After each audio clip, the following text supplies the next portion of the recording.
Bo, bo, bo, bo, bo, bo, bo, bo. Bo, bo, bo. Bo, bo, bo, bo, bo. Where's Bo?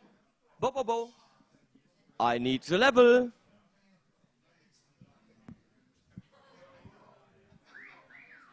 If I don't get level, I start stripping.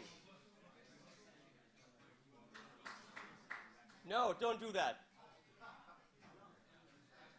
And if you write ethereal again, I will have to kill you.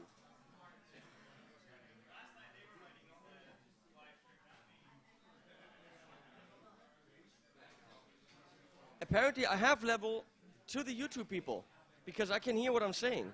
This is cool. We just don't have level in the room. So I can talk to YouTube, but not to the room. I could say really funny things about all these guys in the room. No, I'm not gonna. Terry Bear says, Henning lost it. He is not wrong. We need to see on stage all the people who haven't spoken. Stop saying ethereal, Jan. And another guy says ethereal. Everyone stop saying ethereal. That's a new one. Well, the topic for tonight is, I don't know, YouTube, early days. Well, the whole idea was we have some really cool people here who did YouTube in the early stages, and we have some of the first guys who ever did gear stuff, guitar-related stuff on YouTube. So I think we should talk about that. Well, Phil, if you don't want to talk at all, you know, you sit on your chair, go to sleep, I'll wake you up when it's your turn. Phil X doesn't think we should talk. Go in your corner, Phil. No, drink your thing. Oh, I got to organize something for you. A special drink. I got instructions, Phil. So, I want to invite up Lewis the. He's busy right now. I'm trying to give him like a super cool introduction, but Phil McKnight is totally gnawing his ear off. Lewis. He's not even hearing me. Ah. Wait. I need like a drum roll. Could we get a drum roll? No. The Tone King. Been doing this for 800 years on YouTube. Little generator with, you know, mice in his basement, getting the internet going. And so I'm looking at the man over there who was he before you? The man? Yeah? Maybe. Yeah? We'll figure it out. So we have the Gearmanndude, and not just his shoes. I actually, for this talk, only wanted his boots up here, but he's showing his face. What? I'm not allowed to move? Stand right for 2 minutes. Oh my, what in the world is going on? For two minutes. I got a pussy on my face, and you, what the? Not allowed to move for 2 minutes. Yeah, it's just live on YouTube, it's okay.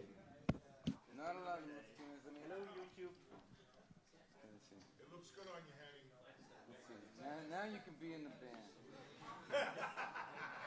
Wow. Wait, let's split it. There we go.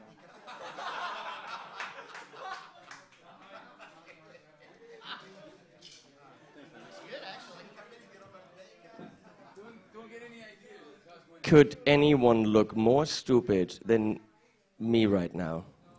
Nope. Anyone? By the way, $5 if anyone wants to wear the sweater. $5. Take. So, we got the Gearmanndude, we got the Tone King. I want to get Brian Ewald up here. He hasn't been on YouTube in the early days, but he actually did research today, and he figured out where YouTube came from, so he can actually tell us. So who else was like an early guy? The same thing Wikipedia can tell you. Yeah. He's a Wikipedia for now. Who else was early? Come on, anyone? Glenn, how long have you been doing this? Actually, you know what? Glenn has never been up here, and people said they're going to kill me if Glenn doesn't come up here. Glenn, this is how you hold a microphone. We got one more slot. Who have we not had up here? Well, you know what? Let's do some. Tyler, you're like the new generation. You're young, you're successful, you're pretty as fuck. You're everything we hate and want to be. So please come up here. No, I'm not talking about your lovely wife. It's the combination of the two that makes it work. But I think you should be up here when we talk about the early days of YouTube, because it kind of is. You're the new thing, and so much hipper than we are. Yeah. Okay. Well, he'd use this thing. Where are the? We're so unprepared. Test. Oh, okay. Good. All right, so we did a quick check here. Check. Anyone want to take a guess on Gearmanndude's first video without looking at your phone?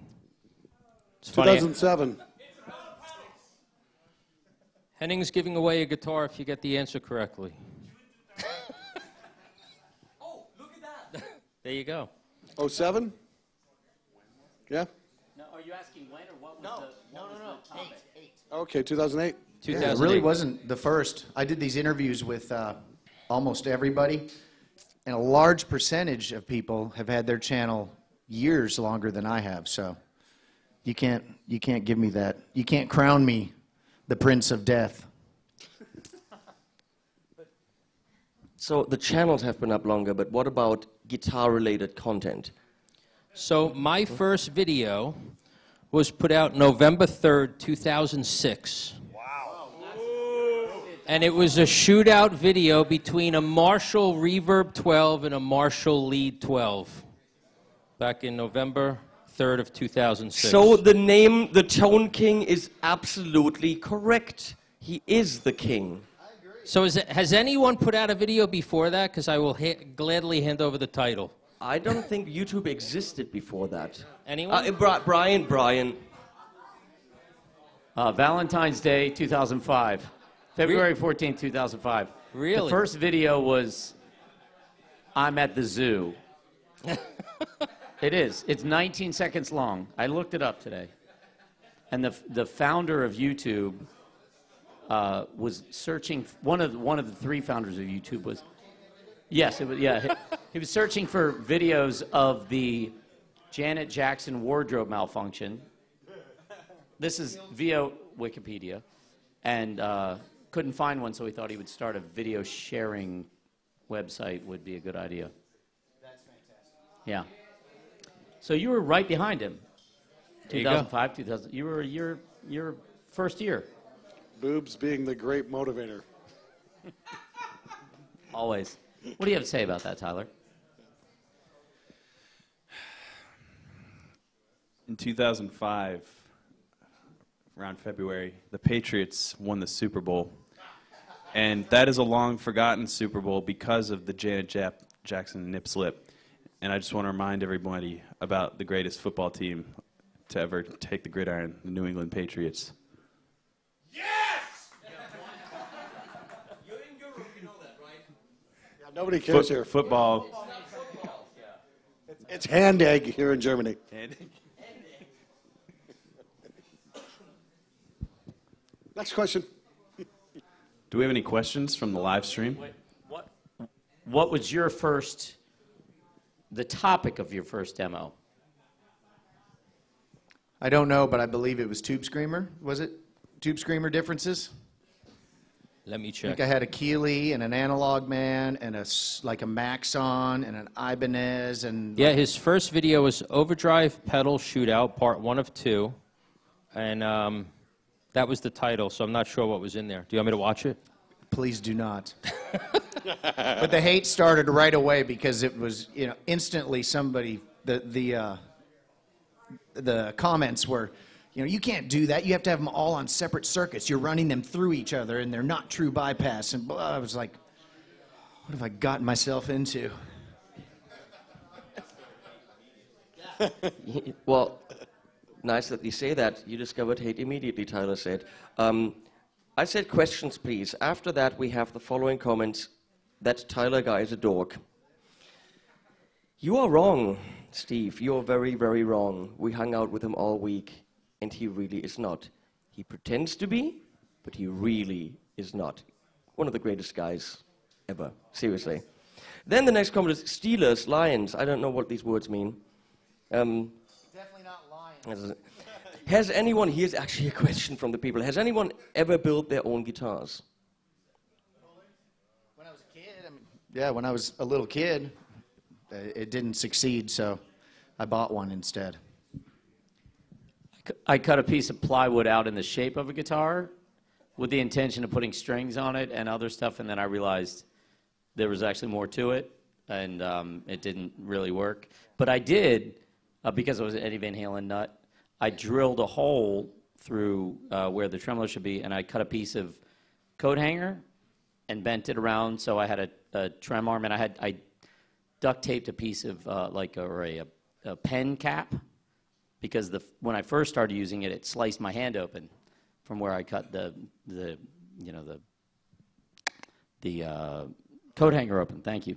So and then I decided pretty quickly that I did, but I realized early on in life that I'm not a guitar builder, and that's why I'm here representing Paul Reed Smith Guitars as a player only. So if you ask me detailed questions about the construction of guitars, I'm going to have to pass it on to someone else. Never, ever built a guitar. Oh, I got my own. No, definitely not. So, like you, someone's at my front door. Let me, sorry, excuse me. Like you, with my father, I don't remember how old I was, very young. We did the same thing with a plywood and cut out the whole shape of a guitar. And that was about it. We didn't even paint it or anything. And in terms of building, I built a pick guard out of a very thin piece of plywood. That's about the only thing I've ever built. So I think this is actually a good question here, because these people out there are starting to realize there's experience here. You know, we are all, except for one, a little bit on the older side. Not old, experienced, and we know about gear. So they want to know, what has been the biggest guitar innovation in the past 3 years? Because they know we can look back and stuff. So, what do you think? Tyler doesn't really know because he only knows the last 3 years. Fishman Fluence pickups, without a doubt. I didn't hear the Fishman. Fishman. Yeah, the Fishman pickups are outstanding. They're like, instead of a traditional winding, they are actually printed circuit boards that are stacked one on top of each other. And you get 2 different distinct sounds per pickup. You like do a pull tap, but instead of going to single coil, it actually changes the frequency of the pickup. They're freaking outstanding. I got them in a 7-string. I got them in a Strat. They're amazing, and they don't feed back.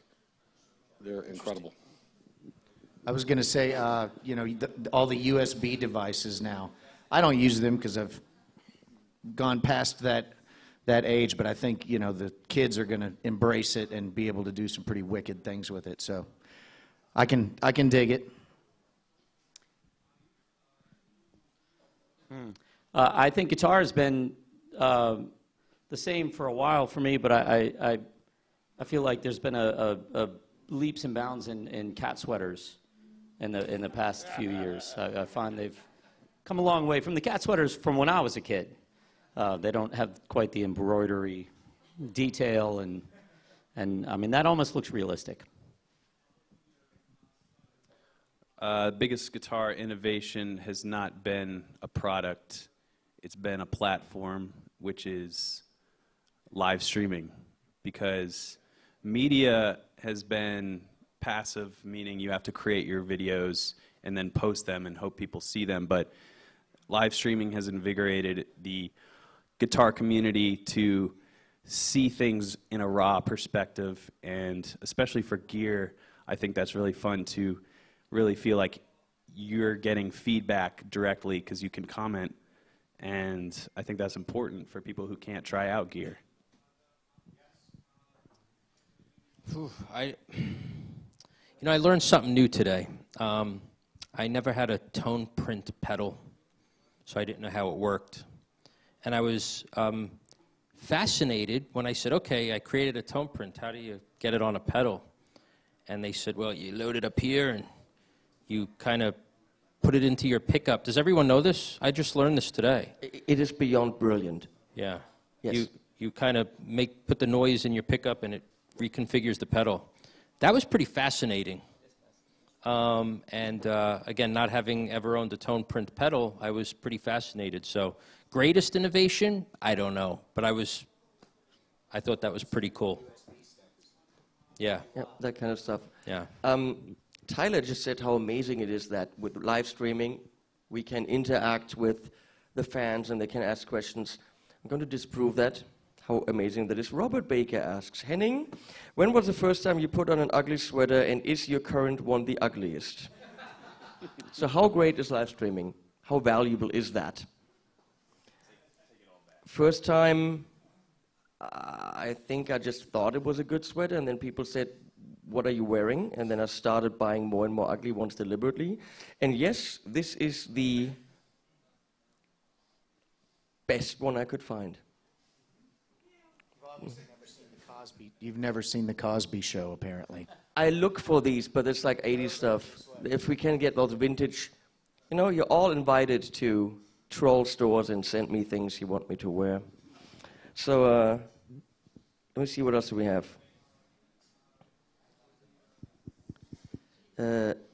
Robert Baker, excellent questions. You guys suck so much. I'm sorry. You guys talk while I find an actual question. No pressure. No pressure, right. Well, it is the last day. I think we all would like to thank the people that brought us here. Hans Peter, all the people that helped. I don't remember everyone's name, but Vladimir and Harry and Marco and Tortoise. Did anybody besides me bug the shit out of Tortoise? No, just me. That's why she was giving me that look every time. But she was a superstar. Uwe, you know, Phil coming up and doing the jams, because you got to have a singer. So it's great that we have a singer here that totally rocks his balls off too. So that's cool. But yeah, and of course, the perfect master here, Henning, Pauly, and you know, Kiana, of course. Thank you. Took him a couple of years to put all this together. It didn't happen just in a month. So he deserves a lot of credit. I hope next year you hire a handler of sorts so that you can join the rest of us. And that's all I got to say about that. I asked Tortoise for nail clippers. I did too. And she delivered. She's told me she didn't have it. So Tortoise is insane. Sadly, she's not here, but I will let her know that. And then Henning had a nail file for me afterwards. When you're shooting in 4K, you don't want dirty fingernails. Kelly, yeah. Kelly's also amazing. Everyone here is so helpful. Where did I... Now that's going on. Oh, here. That's actually a good question. What are your thoughts on playing live to synchronize tracks via in-ears? Like in a lot of shows, people now live seem to, you know, help out the vocalist. It's okay. You know, it's Britney Spears, she's got to dance around, you know, help out the vocalist. But I actually heard from a reliable source that at festivals like Wacken, big metal bands, now in metal, they actually go up on stage and guitar, everything except for the drums is actually coming off tape, and they're really just pretending. We're talking about very popular bands. I don't want to say any names. I can tell you guys later. So I was asked from a company that makes one of these live players for these tracks to kind of review it and even talk to Glenn if he'd be interested in showing something like this. So what do you think about that? I think the Hammer of Truth needs a workout. Seriously, what the fuck is that shit all about? Metal bands doing that, or pretend metal bands? What the fuck? What a ripoff. They're going to pull that at Wacken. I suggest don't buy any Wacken tickets. They shouldn't allow that at all. Yeah, you're going to play metal, you fucking play metal, you don't pretend. Fuck that. Fuck those bands. Give the kids their money's worth. Fucking pussies. So Henning, why would they do that? For what reason? So they can jump around, I guess, or just, I don't know. I've always imagined it was a tempo issue, and my response was going to be, I play with a fellow that does some stuff to a click because he's got stuff that he's not playing on his drums that are sequenced. I've never, ever had it put in my monitors. Put the kick drum in my monitor. That's what I'm playing to. That's all I need. As long as he's playing okay to the track or to his sequence, I'm playing with him. I'm not playing with the ears, you know. Put the kick in the monitor, and I'll play to that and hope that he's in with whatever's going out to the rest. I got a cool piece of wisdom from Pete when I was interviewing Pete Thorne, and he said, this is a guy who's played to bigger audiences than that festival that you mentioned, and he said, people aren't there to watch you fail. They're there to party. So I feel like bands, if they're going to play to tracks, that means they're afraid to sound bad, when metal especially is about aggression and attitude and authenticity. So you shouldn't be afraid to sound, you know, bad, because if you're doing it right, you're going to sound good because you're passionate about what you're doing, and nobody's there to be picking apart your performance. They're there to enjoy you because they paid to be there.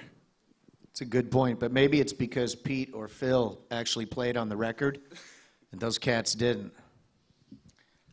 Speaking as both somebody on both sides, that, you know, from a player or an audience member, I wouldn't really enjoy playing a show where I'm just miming at all. Like, that to me doesn't sound, that's not why I got into it. But as somebody watching the show, I would take attitude and energy over perfection any day. I would take... Absolutely.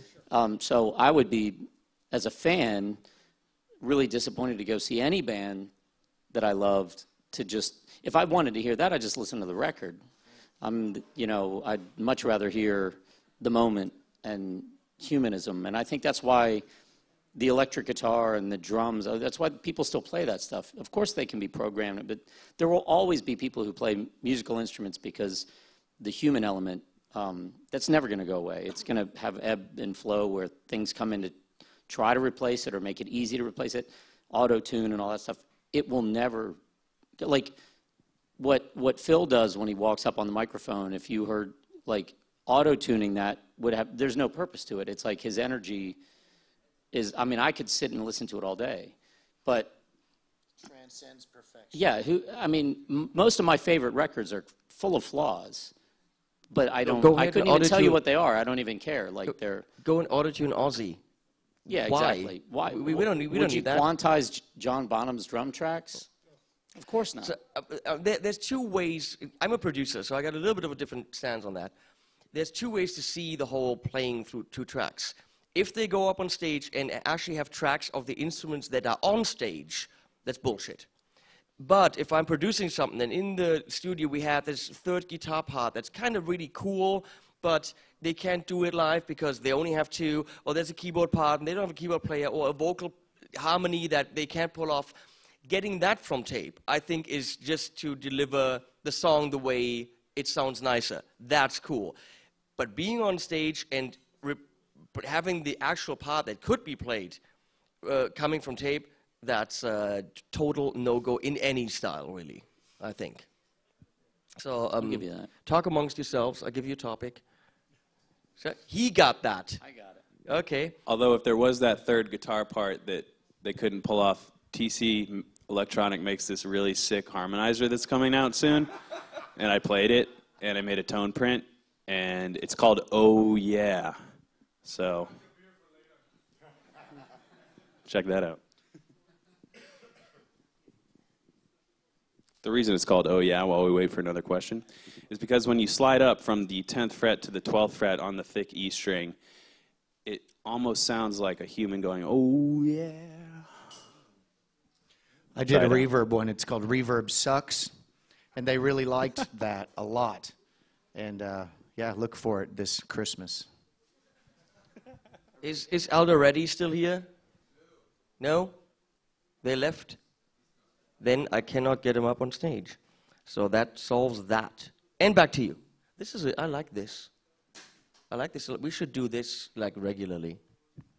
You should fly with me. I'd rather sit next to you, I think. Oh, yeah.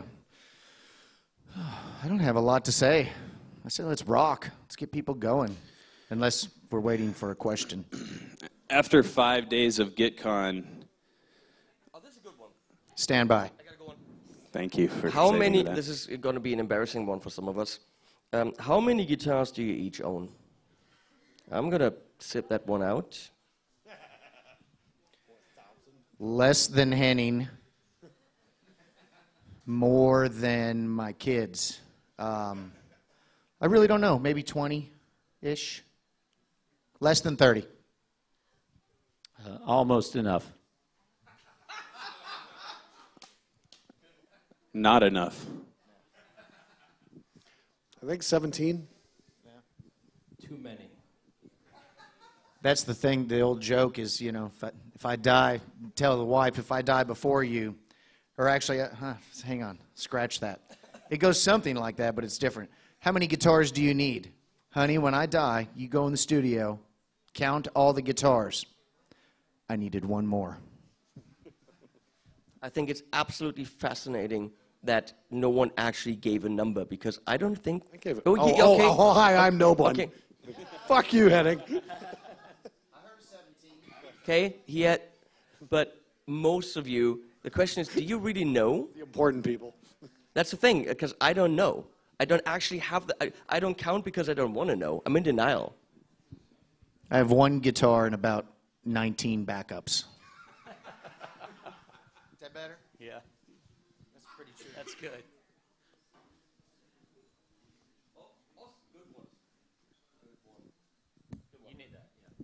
This is someone who understands what happened here this week. Thank you, Terry Bear. Terry Bear. I wish they had real names. How tired is everyone there in the chairs from 1, not much, to 10, very tired? 1,000 over here. 7. I'm a 5. I feel okay. I'm not too bad.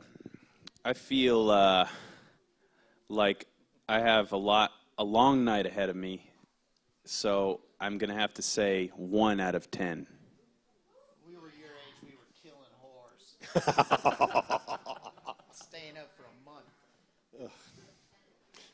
Guess you got told. Not on the microphone.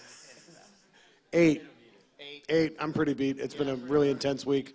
I think I shot like 11, 12 videos this week. It's been pretty intense. Hello, Terry Bear.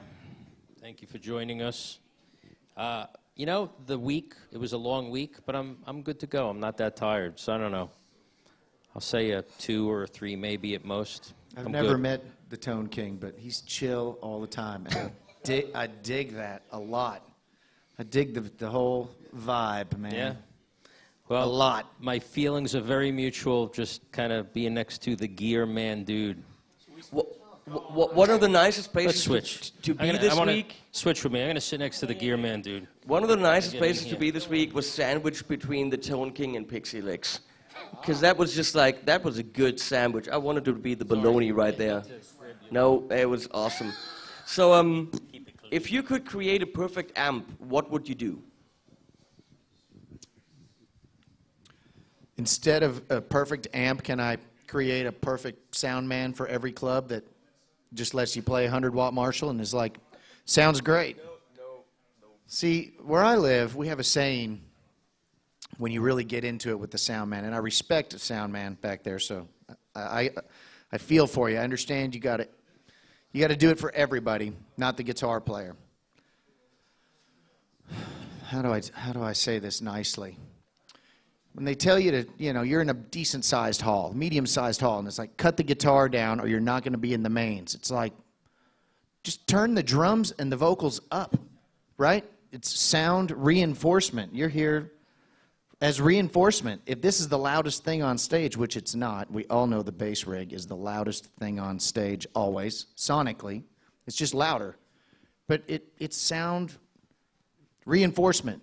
Just turn up the other shit.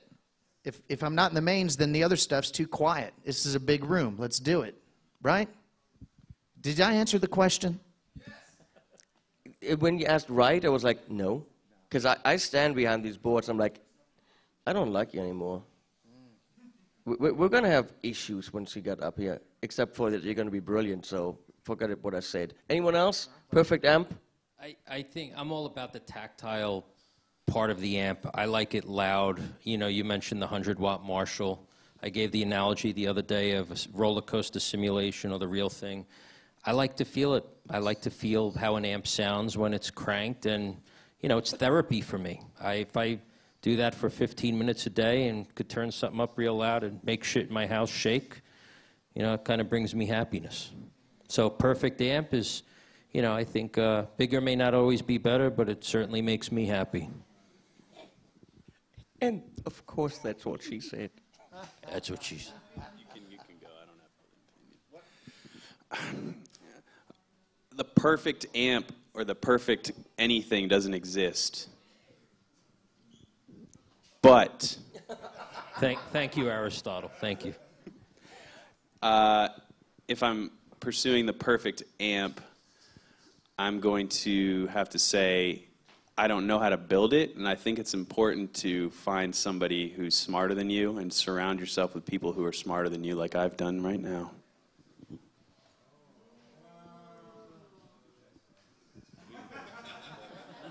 Talking about you guys. That was very deep. Okay, for me, I'm looking for different things than you guys because I'm a studio guy, not necessarily a guitar player. So for me, the perfect amp is got to be the Rev Generator 120.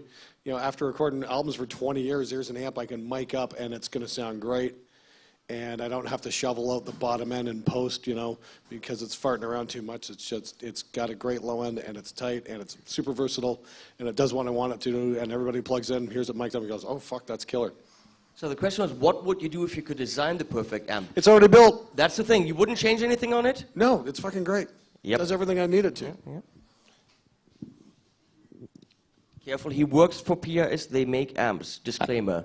There's dozens and dozens of perfect amps already in existence. And guitars. It depends on what you want and what you play. I mean, if you play metal, if you play Americana and rock, there's something out there that does what it does brilliantly and musically. So it's just finding what works for you. And if it's a classic design, somebody's remade it and tweaked it, and you know, that's the reason we're all here. It's a never-ending search for what makes you want to pick up your guitar and play. And it doesn't mean that it hasn't been invented. It's just get out there and try stuff and figure out what works. Because what I love might be different than what you love and what you love. And there may not be one thing that you love. You may have 5 amps that all do different things. That's the beauty of it, you know. I'm not looking for one perfect thing. Anything that I plug into that inspires me to play my guitar, that's great. That's good enough for that moment, and you know. Perfect answer. I actually think that, for me, the only measure of a good piece of gear is not price or anything. It is, does it make me play things I wouldn't have played without it? If it inspires me to do new stuff, it's brilliant.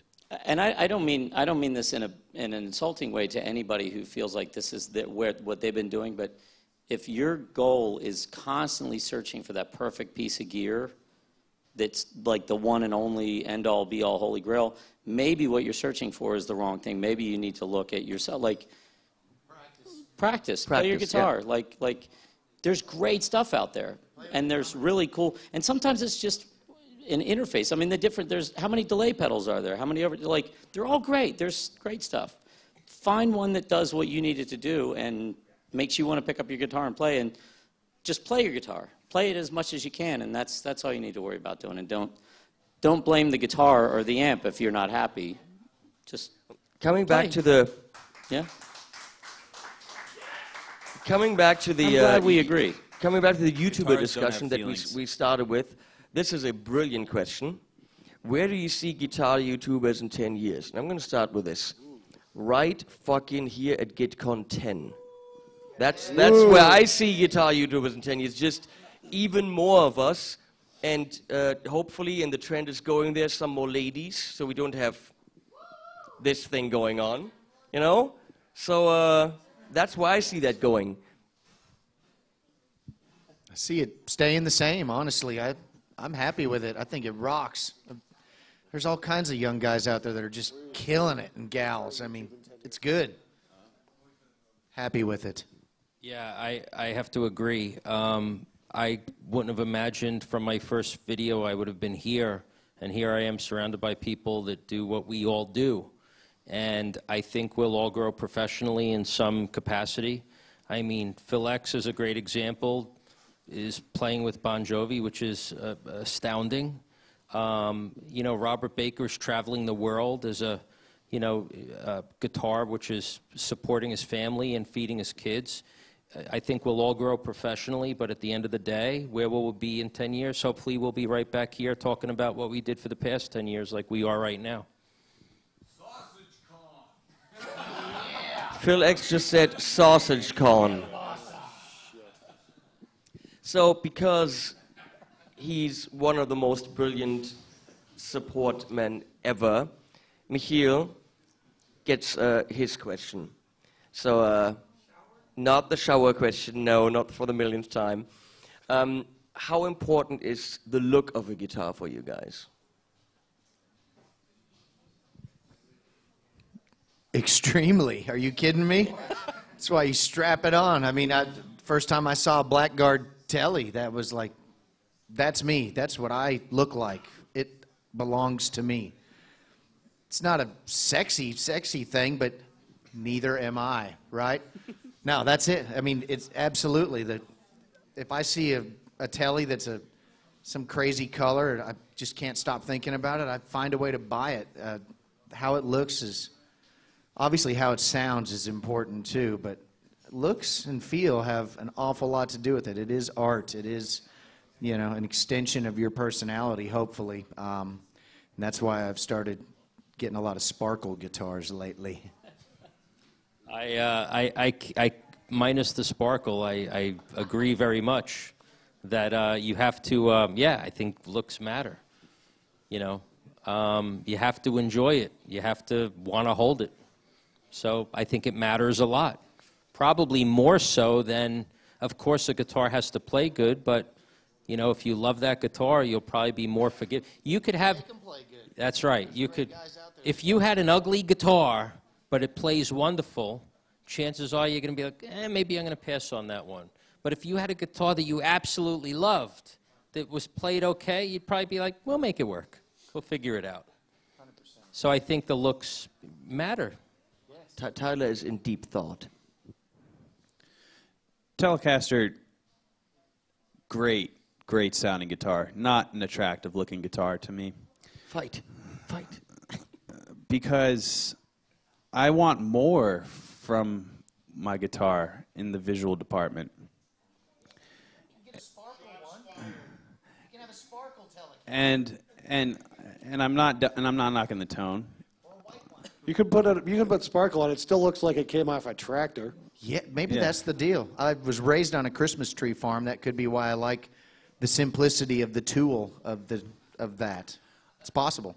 I like True story. I like very intricate detail in my finishes, personally, and body shape, neck shape, headstock shape. And there's really only one brand that meets my criteria in that department, and it's PRS. So that is why He's such a fanboy, but the first guitar that I bought where I was completely comfortable on the guitar, which I told this to my friend Phil back there, and I said, guitar is about what makes you comfortable. When you're playing a guitar, you want to be comfortable, and different guitars do different things for different people.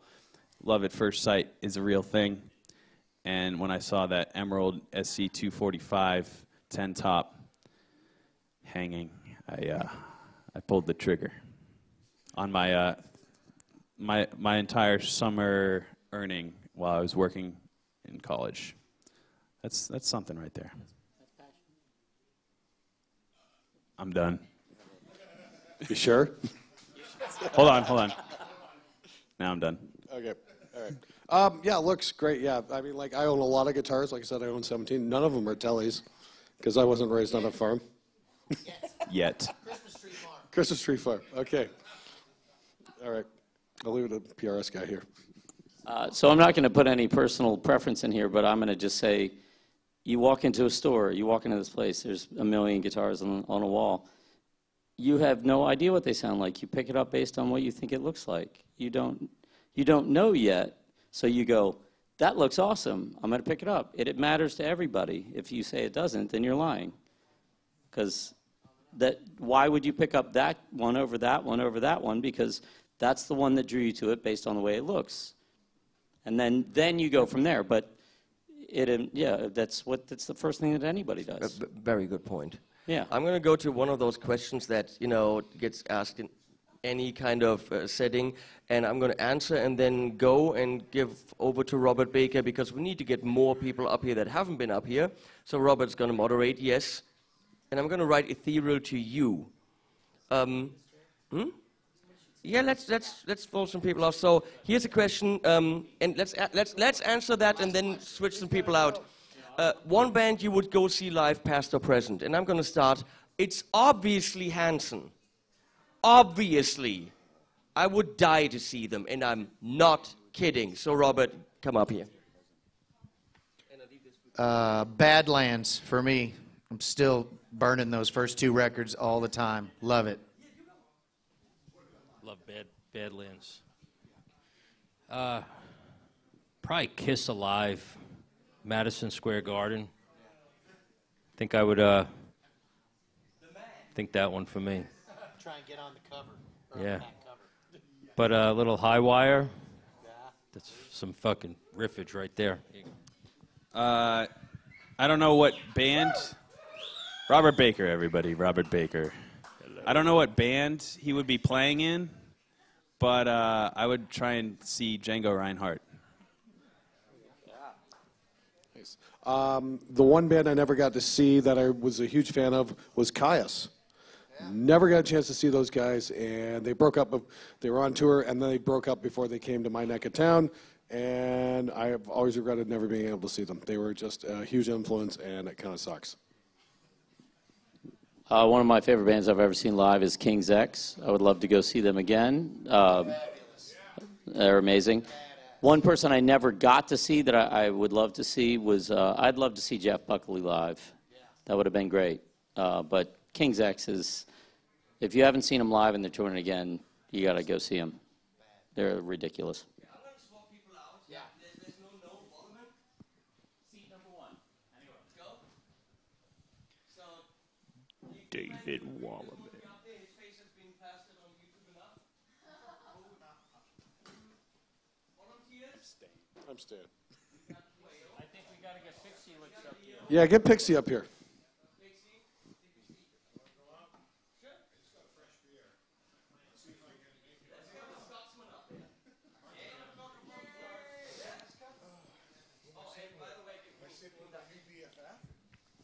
Thank you to you two, by the way. I need to say this. Kiana read comments from yesterday for me.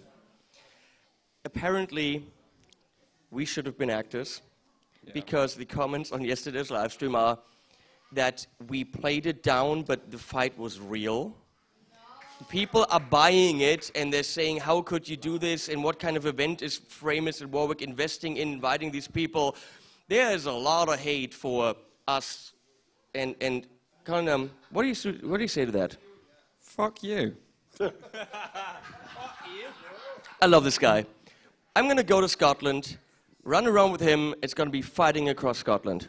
Yeah, I want to go to a cool place in Scotland and we just have arguments in public. Like What did he say? I said arguments in public.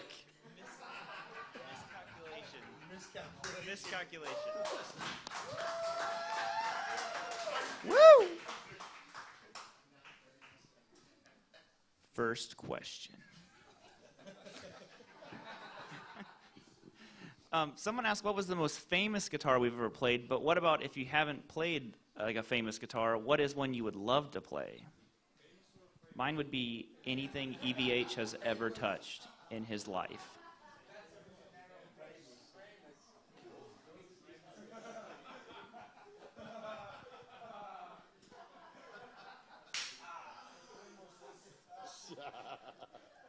I think there's a question on the floor. No, that's you. Go right down the line, bro. Yeah, the first thing that springs to my mind is the Jimmy Page double neck. I think that's pretty cool. I'd like to get a shot at that. You almost stole my answer. I'm going with the early Jimmy Page telly that he used on so many records. That guitar is legend. I want to play the guitar after Hendrix lit it on fire. I want to play that one. see if I can make any noise out of it. I think Frank's up about that, actually. I think Dweezil has it. Yeah, yeah, you might be right. Yep. KK Downing's 1957 Flying V that he used on the Vengeance tour. That is a killer guitar. Different than a Tele. Flying V and a Tele are both utility objects. Maybe if you come, yeah, I'm not going to say that. I'm going to get in trouble. I'm not going to be original. I was going to pick Tyler's answer. That's the first one that came to mind. Oh, sorry. It's Pedal Jesus. I showed Henning something, and I actually promised not to show it to anybody, but I did anyway. So this is the famous guitar I play. Oh. Oh. Yeah. Nice. Holy shit. Looking at Brian May's guitar. Red Special. Yeah, so yeah, anyways, I answered already, right? Second. Tyler's guitar, too. That's the first one that came to mind, the one that Dweezil has.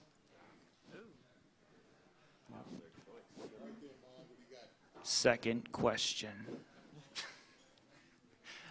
This one wasn't on here because I'm having a hard time finding questions, but PixxyLixxx writes in, who's the coolest dude at GuitCon? But what was your favorite part of GuitCon?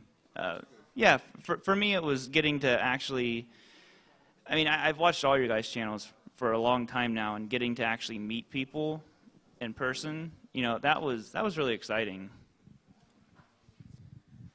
Yeah, I would like to say the same as you, but to be, because, you know, meeting everyone has been so cool. But to give a slightly different answer, when we were down doing the Marshall Plexi on 10, and everyone just got their 30 seconds with that, and everyone was so excited and so buzzed to see what people were going to play, that was really cool. Because one of the questions asked if we protect our hearing, and I was going to say, not after yesterday. Yeah, I have to agree that Plexi, and thank the great Pete Thorne for coming up with that idea. We went down and rocked out that 100-watt. It was 100-watt instead of the 50, right? I mean, yeah, it was 100-watt. And I did not use earplugs, and yeah, it's an experience. One you shall not soon forget. Yeah, so tune into Pete Thorne's channel for that Plexi thing that you guys are talking about, because I think we all did it. My favorite part of GuitCon was an intangible truth that this is validation for all that we do as musicians on the internet, and I think that the amount of the response that we got was really neat, and none of us have even had a chance to really edit our videos, and I think all of us running around, this is still kind of, we're still kind of in it. This is the tail end of the 5th day, the final day, and I don't think a lot of us have had the chance to really breathe and understand what has happened here today, and I think that is going to be something that we look back on and be like, we all got to do that, and this is going to be a moment that we all get to remember and be like, we were there for that first thing. And when all these videos go up and we watch them all, we'll look back on them fondly and reminisce of something that was and will continue to be.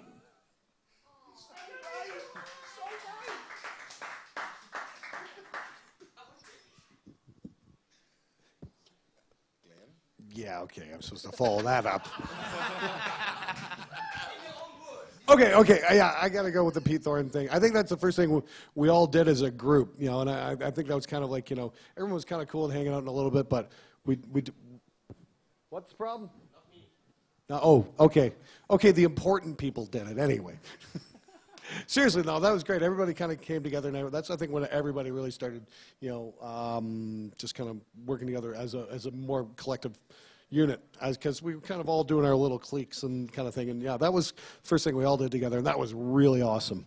And I was really grateful to be part of that. And yeah, just being here and hanging out and just chilling out and talking to people and stuff, you know, meeting old friends and making new ones, like this guy.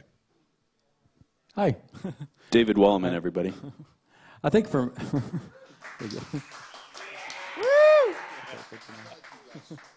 I think for me, all the video stuff, the work stuff was awesome. But what I will probably remember is the little stories, like you watch a guy on YouTube, you think you know them, but you don't really know them, and then when you discover what they're about, like their life, like they talk about their family, like they're real guys, and it's even better than you think, oftentimes, not always. But yeah, just meeting the people behind the channel was really, really cool. Like, you know, just discovering what they're about outside of YouTube. That was really cool for me. I'd just like to add one more thing. The factory tour was amazing. That factory tour really opened my eyes. This place is pretty sweet. It really is. The meticulous attention to detail was way beyond what I expected. I was like, no stone unturned, really. They use their wood shavings to power things. Yeah. More on that on Pixxy's channel. I'm assuming this is Henning asks, how hot is that sweater, Robert? And the answer is between 1 to 2 million degrees. Celsius. Celsius.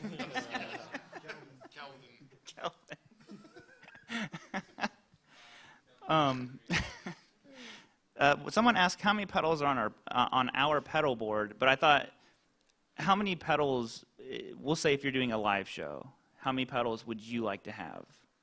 For me, I would just have a delay and plug straight into the amp. Which one would it be? It would be an ethereal, because it's actually it's a delay and reverb by Wampler pedals that Henning doesn't have. I think right now on my main pedal board I've got 8 pedals. I think. But 8. 8. 8. All right. Brace for impact. I'm not a huge pedal guy. But I tell you, the pedal I tried out here that I thought was amazing was the Flashback by TC Electronics, and we did a tone print on it. And I was really blown away by the number of parameters. I mean, you look at it and you see 4 knobs, but when he calls up like 5 pages of 27 parameters each page, you're like, all right, this thing's deep. Goes way beyond what I thought. What's the question? How many pedals do we have on our live board? Yeah, if you were going to play live, how many would you have? 46. No. I would have, I'll just say the effects that I would want: distortion and delay, and a wah pedal to cover my mistakes. Gotta go with the wah pedal there. I'm not really a pedal guy. I mean, like, I've got like about 12 different overdrive pedals for the studio, of course. But, and maybe a wah, that's it. Maybe a gate if I were playing live, and a delay, that's it. Morley wah, in case you were asking, and for an overdrive would be the Eris Effects Savage. Yeah, so I don't play live, but if I did, I would probably need 4 pedals. I'd probably need a compressor, an overdrive, a reverb, and a delay. I think those are the main ones for me. Pretty simple. Next question. I mean, it's hard looking through all this stuff. I think this is. You know what? New respect for Henning sitting here in his hot sweater. I think this is a good one. It says, what is the most important thing we learned from GuitCon? That Henning's the man. Yes. Henning's the man. This guy can pull off the impossible. You didn't know that before? What's wrong with you? No, oh, go ahead. I watched your show. To me, like, the most important thing that I learned is just how powerful the music and guitar community is on YouTube. I mean, there's never been an event like this that is directed for us. Sausage Con, hosted by PixxyLixxx. I'm not afraid. one important thing I've learned is that I can say pretty much whatever I want, and people will believe me. So they won't understand you. But they won't understand me. So I need to work on those two things. No, I think. How do you pronounce number 8 too? Yeah, okay. But I think to be serious, the thing that I've learned the most is how just wonderful everyone is, and how supportive, and how much we're all going to help each other through everything else that's going to go on. I think just the collective information from everybody on how they're doing their thing and being successful. Those are really important things that I can take away from this. You know, I think it was just sort of to see so many different people from so many different backgrounds and so many different styles come together, and yet it worked, and you were able to jam with a bunch of different people and, you know, learn new things. I just was amazed at the camaraderie. I mean, it really was, you know, a sausage fest. No, it was a love fest because we were all in love. But the no, the reality is that it really was a great time, and I think everyone was really supportive of each other. And you got to do videos with people you'd never met before.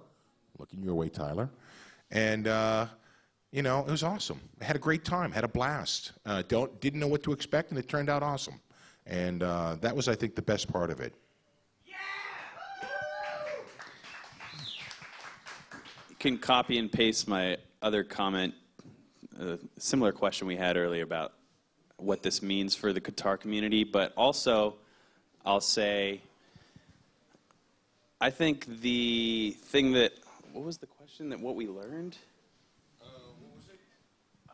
I don't remember. Yeah, do any of us remember? All I'll say is, this has been awesome. We all got to meet each other. I feel like there's a wall that has been smashed down, and we will continue to brutalize our way through further walls that may come through our path. Okay, I just completely drifted off listening to Tyler. What was that again? Sorry. Something about what did you learn at GuitCon? What did you learn? Yeah, no. Oh, okay. What did I learn? I don't know. Shit. A whole ton of stuff. Yeah. Honestly, I've learned a lot of business tips from Phil McKnight sitting at breakfast with him. So thank you, Phil. That was quite the education. I don't know, learned everybody, you know, was really freaking cool, really easy to work with. I didn't get to do a video with you, though. Shit, we'll have to do that next year, man. We didn't, yeah. I regret that. I didn't get it. Yeah, I suppose. No, I mean like an actual demo video. We're literally doing it. But yeah, it was wicked. I'm just, like I said, I learned that a lot of people are in the same business, same boat as me, you know. You're doing YouTube as hard as you can, and you've still got day jobs and still managed to do it. So, you know, keep at it, guys. I was hoping to find something intelligent to say. I was waiting. And the first thing that came to mind sucks, but the question was asked. I think I learned how introverted and shy I am. So I need to work on that. There it is. Well, I promised you when we talked that I would push you on everyone. And I didn't do that because everyone needed stuff, so that's on me. Next time, I won't let you. I still got 11 videos. That's not bad, right? I'll promise you, next time I won't let you.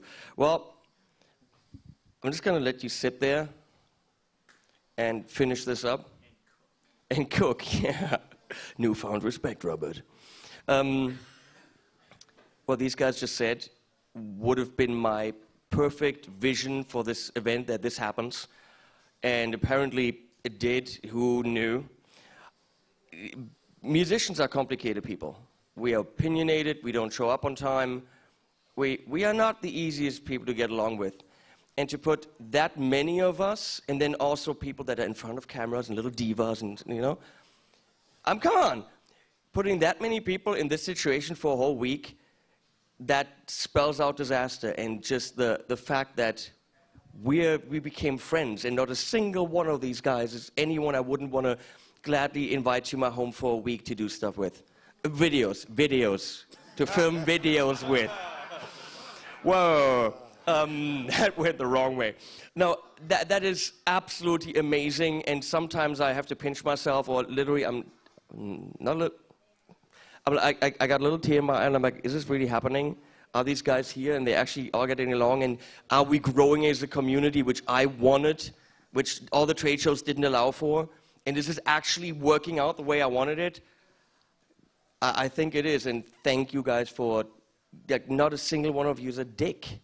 Who would have thought? I mean, even if we pretended, you know, but still, you're not. So, this could have never ever happened if we didn't have the guy who brought us here to find out that none of us is a dick. So, I want to bring the guy up one more time, wherever he is. I called him in, he went back out. Guess he's the boss, he can do whatever he wants. I mean, leave me hanging here, it's okay. Let's talk about flowers. I like petunias. Petunias are good, anyone? No? Hans-Peter? Hans-Peter, anyone? There he is. I told you to stay.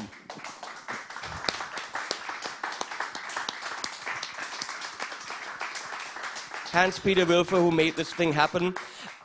Phil McKnight talked to him, and apparently he did it just to shut me up because I bugged the living crap out of him for 2.5 years, and he's like, what? That's my interpretation of it. No, apparently I was very persistent, right? That's true. Are you glad you listened to me? A little bit. A little bit. So I'm sad that Ove can't be here. He's not dead. He just had to. He had a gig. So Ove is also absolutely instrumental in making this happen. I was responsible for getting everyone together and making the technology happen. There's so much behind the scenes, from the food, the transfers, the company. There's so much that Ove did. Right. Well, just I tried to stay a little bit away the entire week, and just that you understand it, it was for me important that it is not a Framus or not a Warwick show. It should be a socializing come together from the YouTubers and from the exhibitors or from the companies who were by us. And personally, I'm very happy tonight, really happy, because I got only, from the few people where I was talking and from the feedback what I was hearing behind, only positive comments. And for that, I like to say thanks to Henning. Welcome. That you...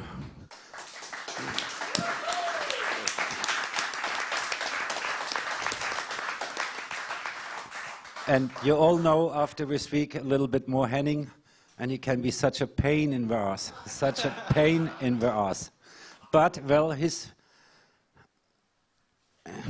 passion, or that he was so resistant to call again and to say we have to do it, and well, after I gave up and says, yes, we do it this year. And Henning, it was a fantastic idea, and I hope you go all home and you had a wonderful week and you found new friends, and I think the atmosphere is not a show. It is something completely different, because we all know shows, and if we succeed that, I hope I see many faces next year again. We will not grow this show endless. It will be limited because if it gets too big, we don't like make a financial event out of it. It should be a social come together that everybody can communicate between each other, and that you can exchange ideas or whatever, and that everybody feels well staying by us a week. And if we succeed that, thanks for being with us. Have a safe trip home. So I haven't talked to Hans-Peter about this, but an idea has been growing. Again, at NAMM, we always run into each other. But how about all of us, GuitCon reunion at the Warwick booth at NAMM for like at least one day, and they always have this amazing setup where all these artists give interviews. Not interviews, autographs. Let's do a meet and greet with all of us at the Warwick booth for at least like an hour. Is that cool? Would you guys be into that? People show up and, like, I don't know, hang out with us. Is that a cool thing to do? I get red. It's no. I think GuitCon reunion at NAM. It shall be done. It shall be done. Are you guys all going to be there? Cool. Okay. So now get off my stage. We're going to bring up the guys from TC Electronic. We're going to bring up Mary Spender. We're going to bring up Gearmanndude. Then we're going to bring up PixxyLixxx. What? Well, we tried that yesterday. Well, we'll do this again, of course. Could we bring everyone up here? Bo, can you leave back there? Bo can leave. Bo, get your ass down here. So we need Bo, we need Marco. Where's Marco? Where's Marco? Where's we Marco need Vlad, we need Harry, we need Michiel. We need Jennifer, we need, well, and we need Kiana back. Come on. Kiana, go on one angle. Come up here, guys. There is no way, I don't see the door opening. Kiana, open the door. Baby. I don't see it opening. Come out here. Yeah, come on. There is no way in hell this would have ever gone down with these guys. And they're coming back next year, right? No, he's the Dutch guy. Thank you a million times. There's insane people. Thank you. They are amazing people. Clap at them. Clap at them. We're going to expand the team next year for things to go even more smoothly, but these guys will be in charge of the new guys. So now we'll go and make some music. Cool stuff's coming. I heard that Leo is going to do a song. We all want to see that, and we all want to see Gearmanndude and the TC guys and Mary again, of course, because how brilliant is she? So let's have some of the fun, as we say in the German. Henning, can I interrupt 2 seconds? Here we go, baby. Glenn, you know I'm a bass player. From zero to useless cunt. How useless was I? You got better as the show went on. Thank you, Glenn. Woo!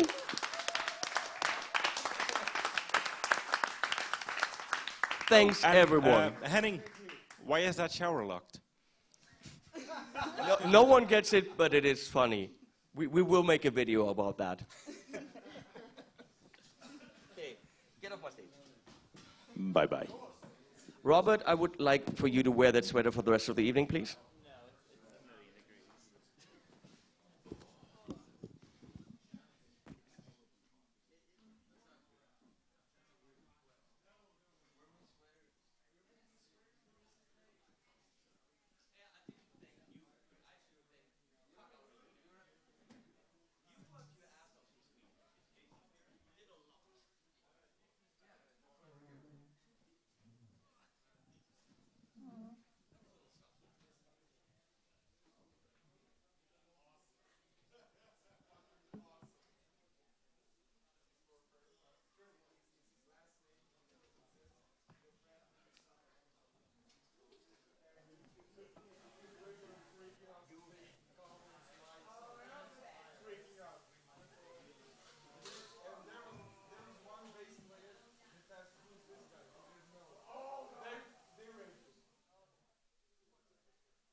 Excuse me, YouTubers.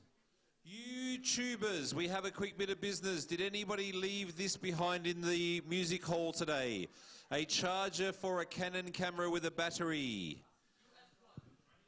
Yes, American plug. Canon, I dare say this would be something... Is that yours? No, mine uses a very different battery.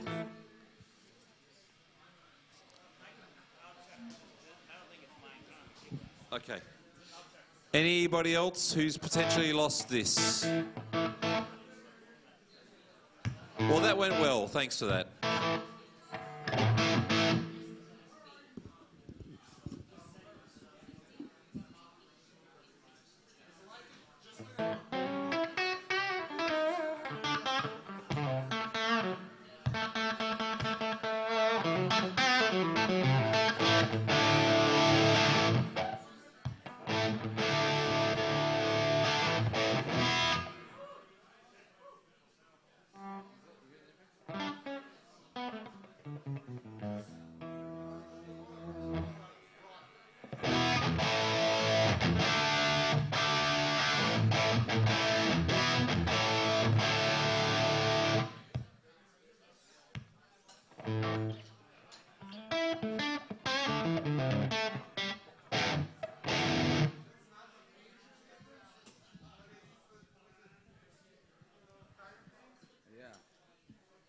Okay.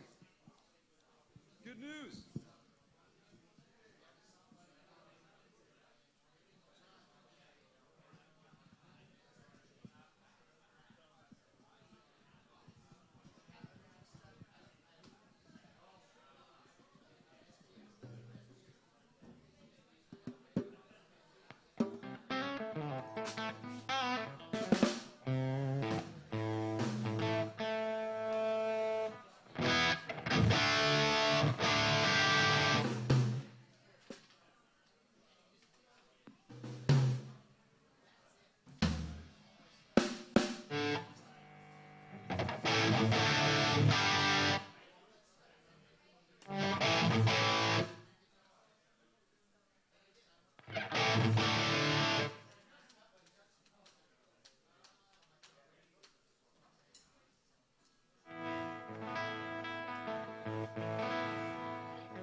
Okay, Bo, we're gonna do it.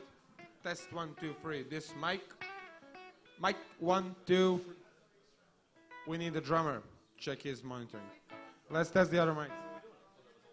Test 1, 2. Test 1, 2. This mic works. Test 1, 2. Okay. 1, 1. Next mic works. Okay. Check the monitors. We're off.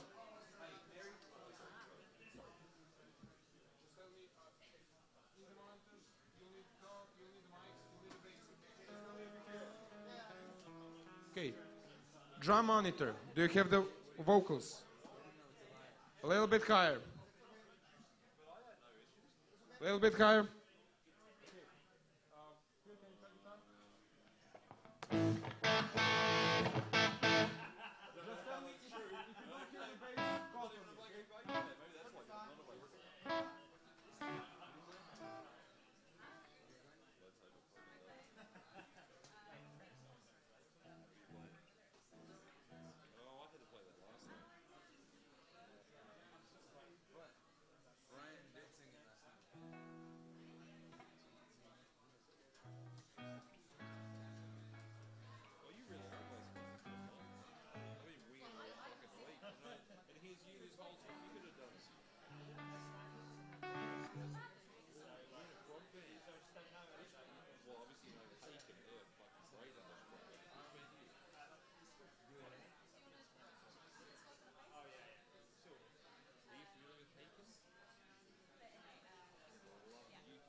And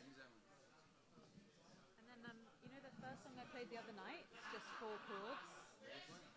Blues duet, the one where I got everyone to sing. I know you won't necessarily remember it, but I'm going to do that as well. The full band. Yeah. I will show you. I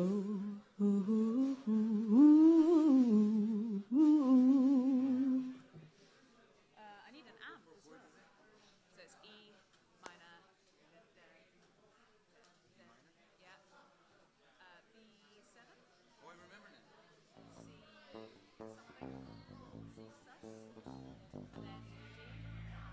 C sus. And then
I went down to the crossroads, tried to flag a ride.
mercy, please.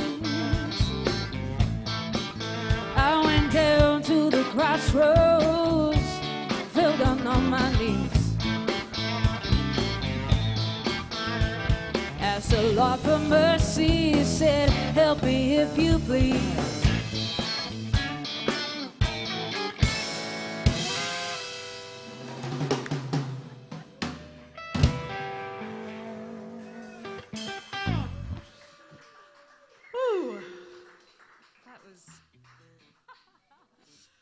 Can I have a little bit more vocal through the monitor, please? And maybe even a little bit guitar. All right, okay, so the other night I sang this song solo.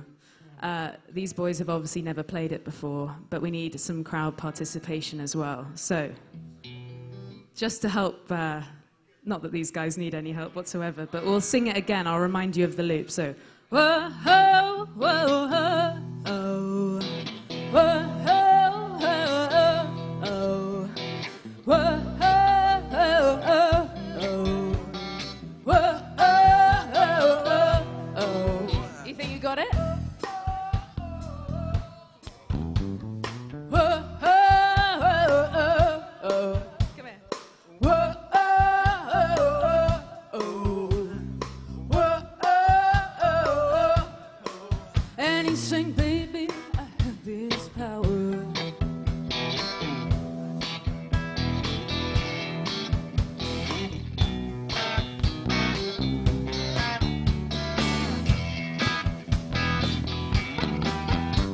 Baby, you're looking at me like you know what's wrong, but you have no idea what's going on. I was in love with you, oh, until that day when I saw you with her, and my heart broke in several ways.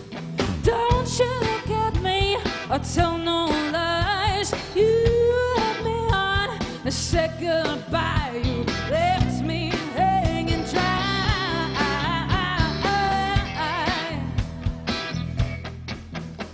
Charming or tedious, oh, which category do I fall in? You like to push me away, draw me close with those eyes, give me fear to stay.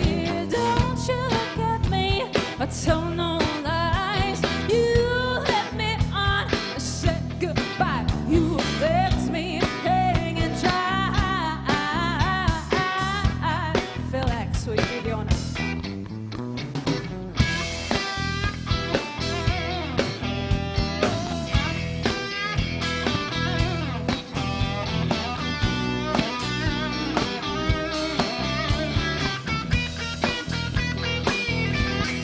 Join in. Whoa, oh, oh, oh, oh. Whoa, oh, oh, oh. Ooh, whoa, oh, oh, oh. Hey, whoa, oh, oh, oh. And he sang, baby, I have this power. Oh, a firm grip over you, my dear. I love to use it. That's one thing I'll make damn clear. Yes, I can read your female mind, easily offended and often blind to my love. Your charm is tedious. I've never done you any harm. You made that up all on your own. When would I have had time to cheat? You were always calling or texting me. Don't you look at me or tell no lies. You let me on and said goodbye. You left me hanging dry.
GuitCon. That was the most fun I've ever had. Thank you very, very much.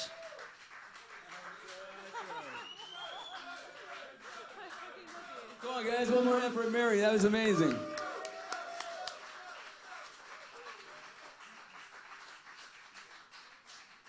So we're going to Jason up, and we're going to do one of the first jam songs.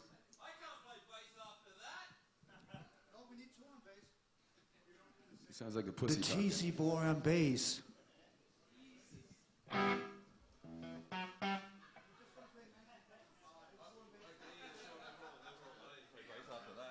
So, can you tell him to put a little the guitar in here? Let's fucking do it.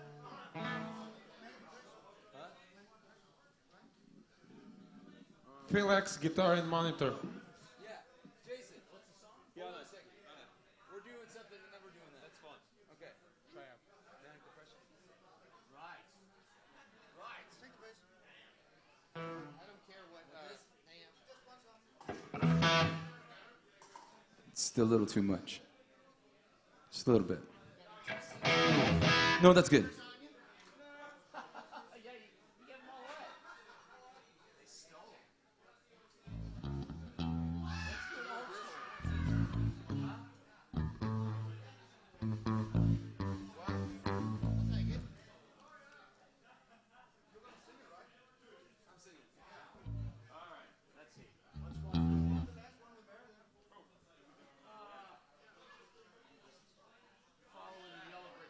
Tuner in the house?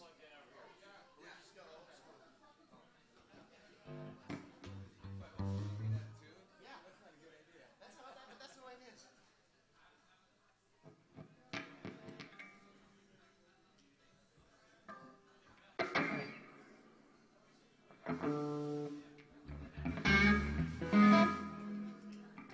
Reverb on that?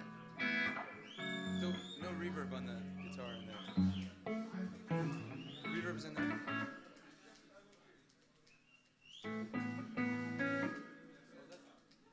Oh, he's in here. Can you play? Yeah, is that loud over there? Yeah. You can take me out of the Yeah, we don't need none of that guitar in here. Thanks. Take it out. Same with this. This nowhere. Right there. First note.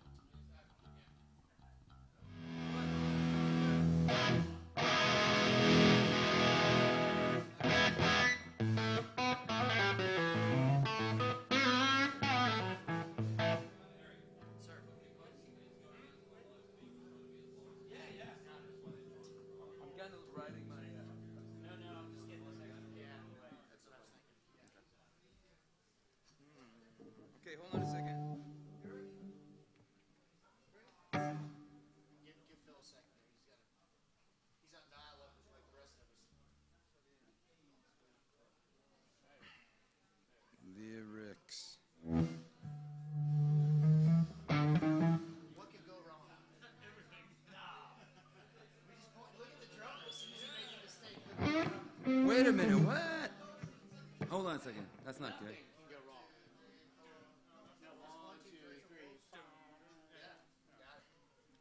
Okay, wait.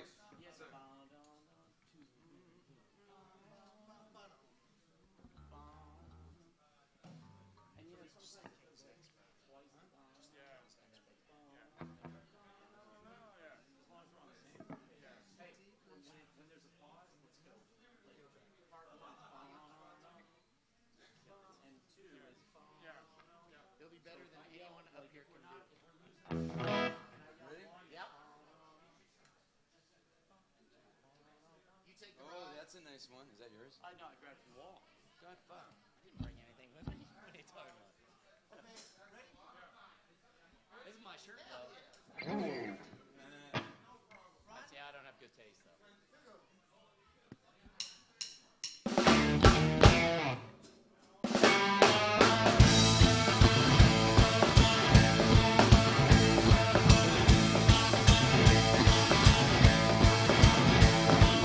Manic depression is searching my soul. I know what I want, but I just don't know.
Awesome.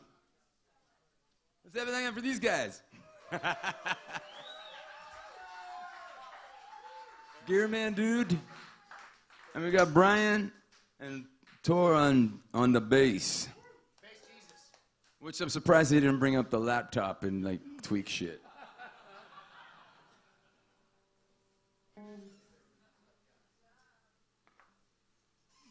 Jason, and then we're gonna do a tune, and then we're gonna keep going, man, because I think we're gonna get Leo up tonight.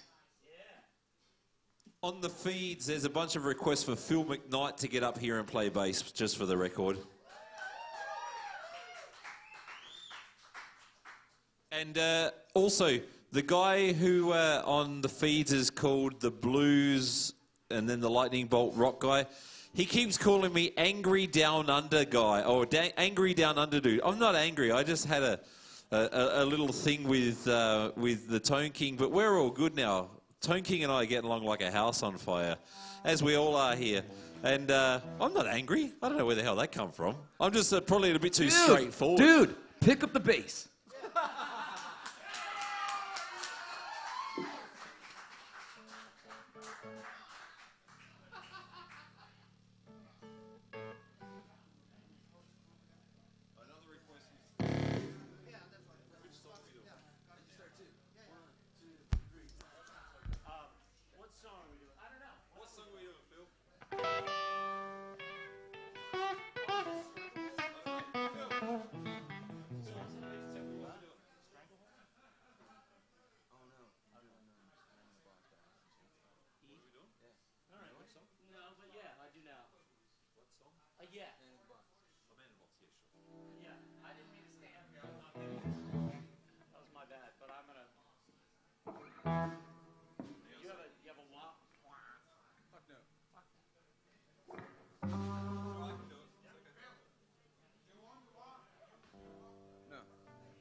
That's too many pedals.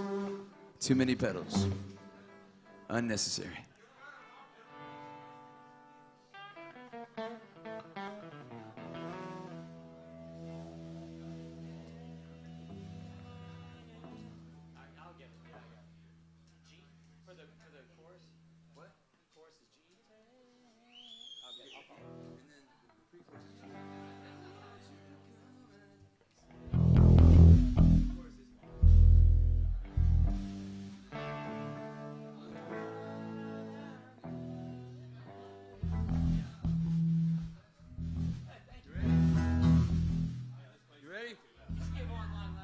That bass is loud, man. Yeah,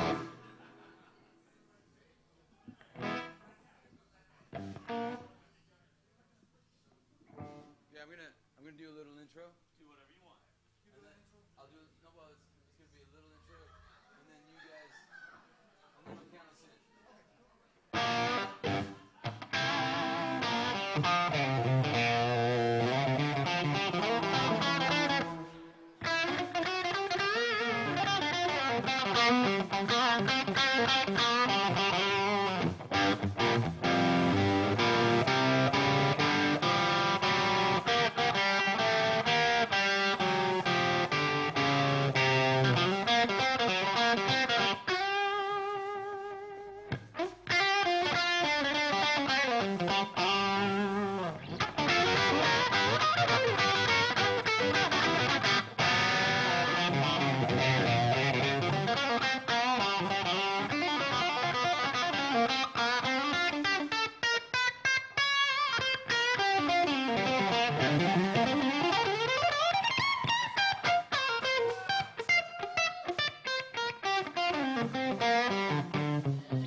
Let's have it for Tobias on the drums. Thanks, man. We're going to get Magic up here. He's got to switch the toms around a little bit.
After the second verse or something? Or, yeah.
I have to say a huge thank you to Tor from TC Electronics for the phaser that I'm going to use on this song. Dude, just play bass. Shut up, X!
Sometimes you wanna get up, but sometimes you wanna get low. Settle now, I got news for you. Some tell you gotta go.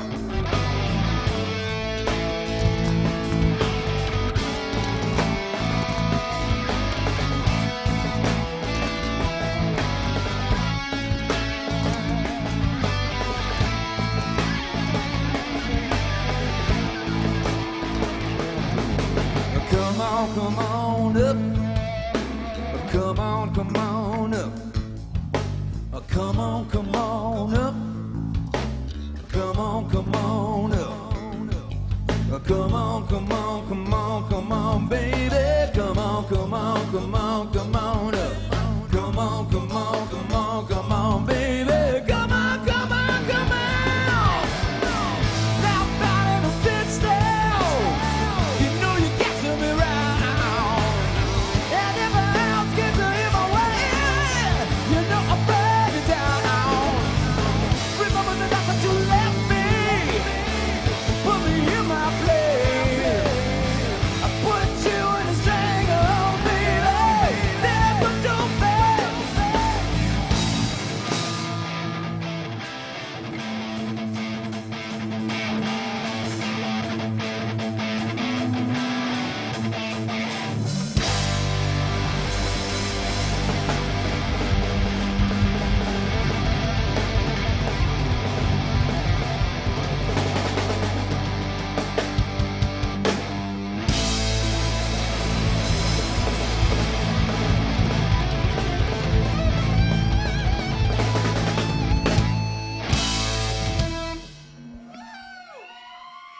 Wow, it's like, we made it! Okay, where's Leo? Leo. Where's Leo? Here he comes. Hey, for Brad for helping out on guitar, and here comes the bad news.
Hey Brian, is the tuner on that Paul Reed Smith that you used?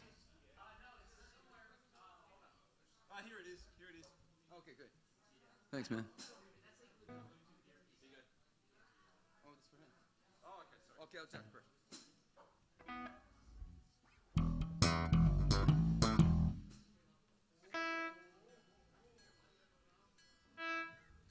Philip McKnight could play that. I'm not playing that.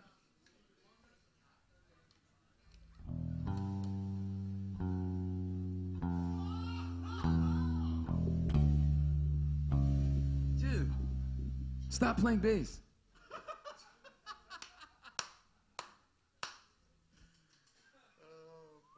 You don't excite people with the song that we're not going to play.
I'm outside in the cover till you talk to your daddy, say.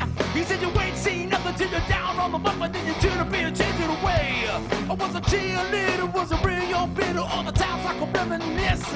About the best since I love her with a sister, and a cousin, and a son with a little kiss like this.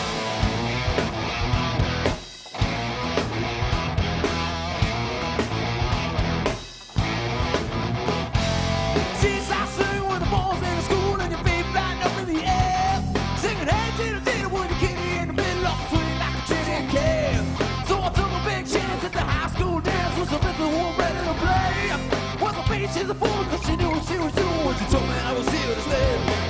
Walk this way, talk this way.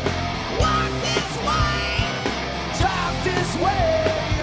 Walk this way, talk this way. Walk this way, talk this way. Just give me a kiss.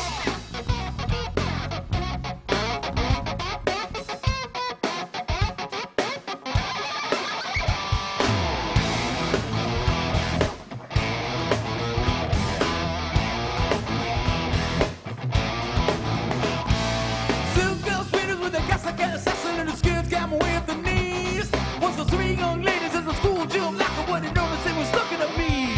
I was a high school loser, never made it with a lady, so the boss was something I missed. And then my next door neighbor with a tiny had a finger and I gave it just a little kiss.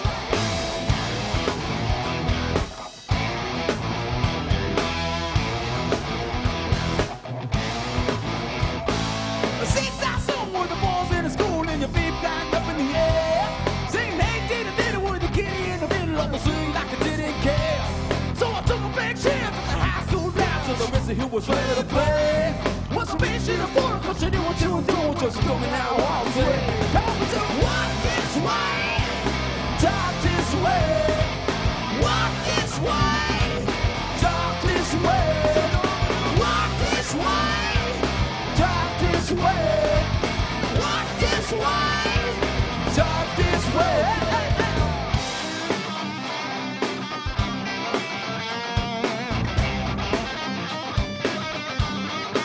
Like this.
Okay, who else wants to do anything? Anybody?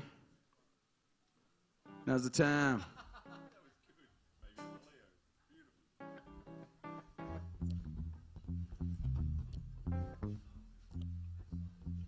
Oh, Tyler's reaching for a pick in his pocket.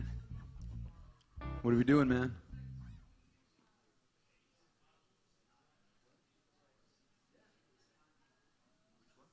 Purple Haze?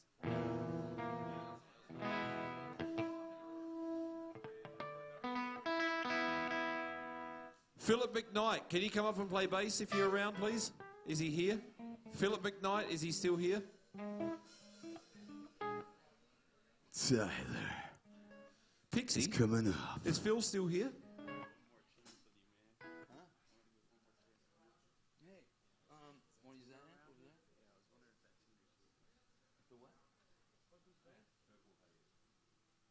I think there's a strap over there, too.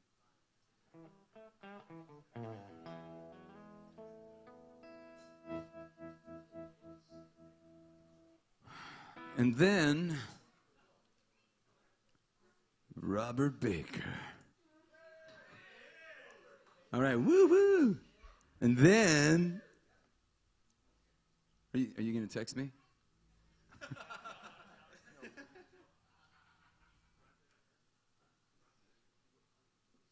I could probably do that. Holy shit. We're going to try something we've never tried before in the house. Did you find him? Pixie, did you find him?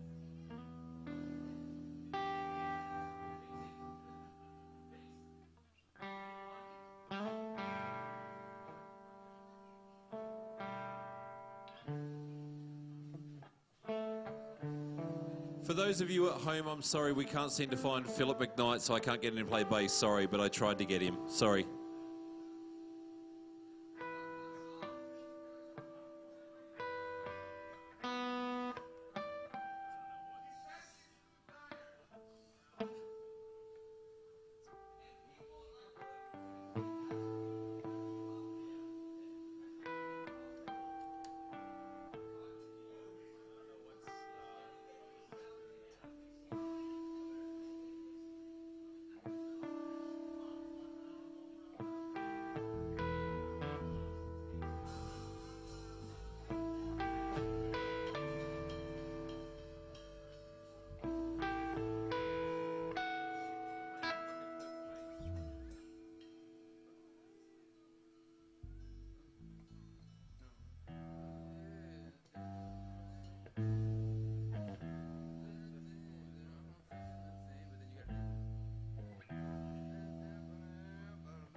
That's right, Mono Punkhouse.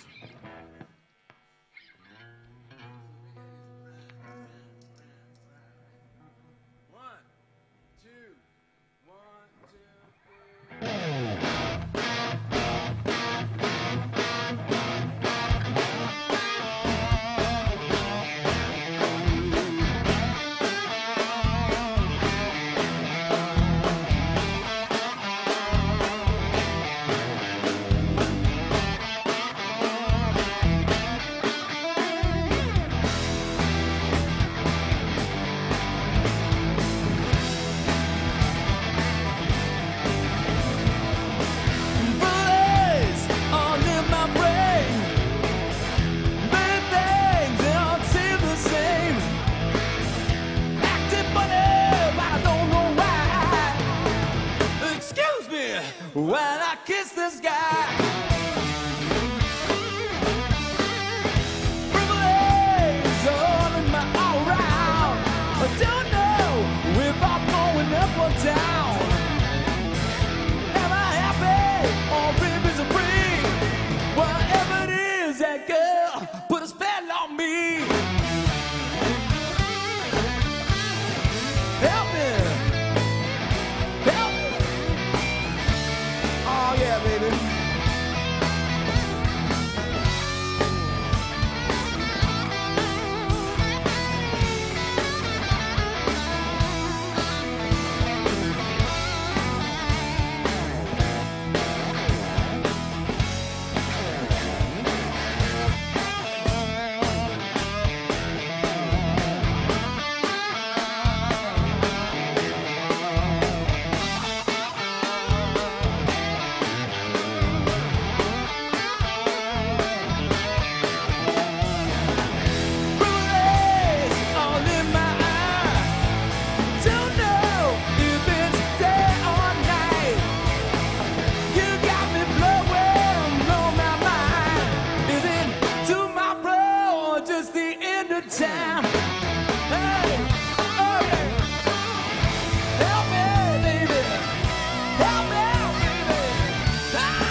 Purple haze. Purple haze.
Phil McKnight.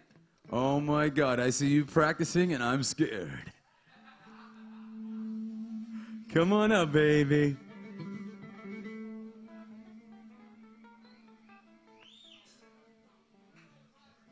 Yeah, we want you up here, Philip, to play bass, please. Wait, what? Okay, Robert's gonna get up first. And then Tyler come back. Come on. Oh, you know it? All right.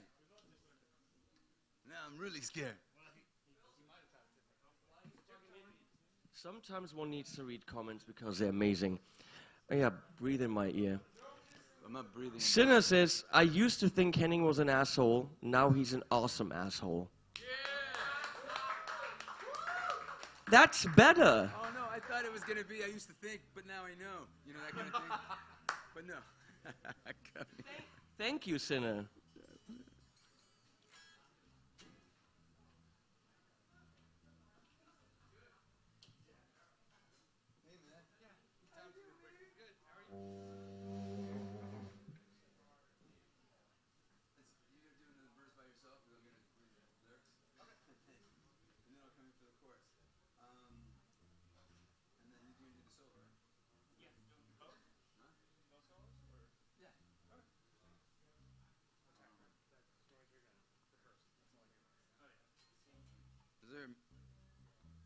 Is there a music stand in this music establishment?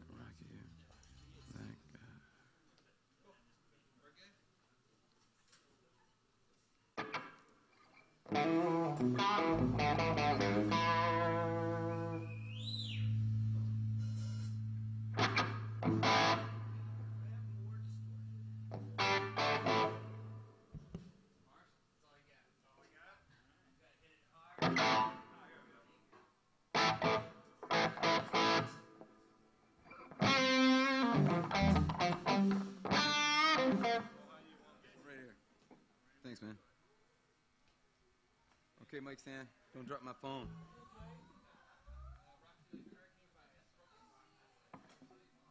Okay, let's move this over a little bit. That's good.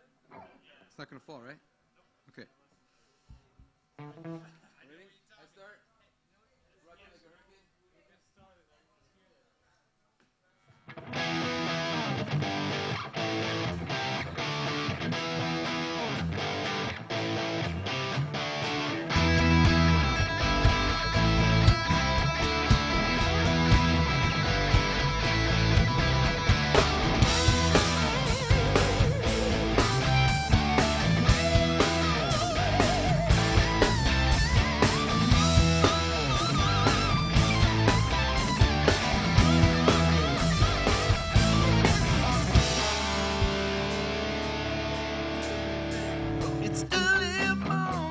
Sun comes out, the night was shaking and pretty loud. Mine is brewing, it scratches my skin. So what is wrong with another sin? A thief is going, she needs to tell. Neither itches and feet are well. No little gone new places to go. Got to live here in San Francisco.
now. The snap was shaking, down loud.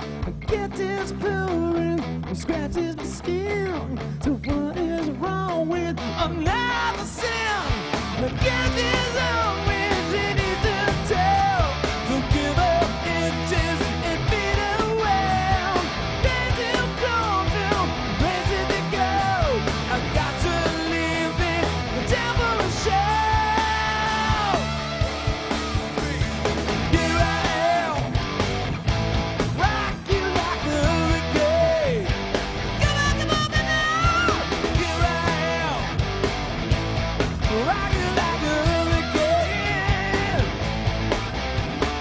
Here I am, rock you like a hurricane.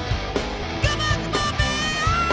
Here I am, rock you like a hurricane.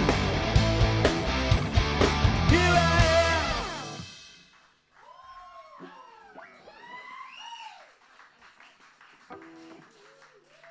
That's the first time for that one.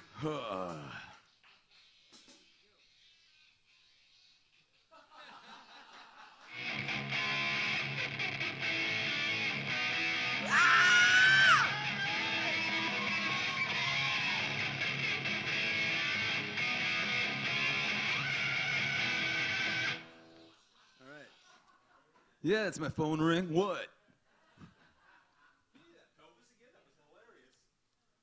Not as hilarious as your backgrounds. See, now we're friends. We can dog each other. Yeah, we've known each other for like a week now, so we give each other hell. Okay,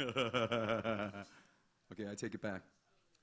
I know, you feel bad, I feel like shit, it's terrible. Let's make up. I don't feel bad. I'm having a No, great I feel bad. All right, so are we going to try that other one now? Oh, no. Wait, Phil, we need you to play bass. Wait, let's have a hand for Robert Baker. Calling the classic Scorpions in their hometown because they're truly from Marknerkirchen. No, they're not. They're are far, from this far country. away Germany. All right. No, really, Phil, come back. Feel it, come back. Phil, come back, and Tyler, come back. Where's Tyler? Come on, man, we're going to funk out. Oh, yeah. Feel it, just take the bass, we'll work it out.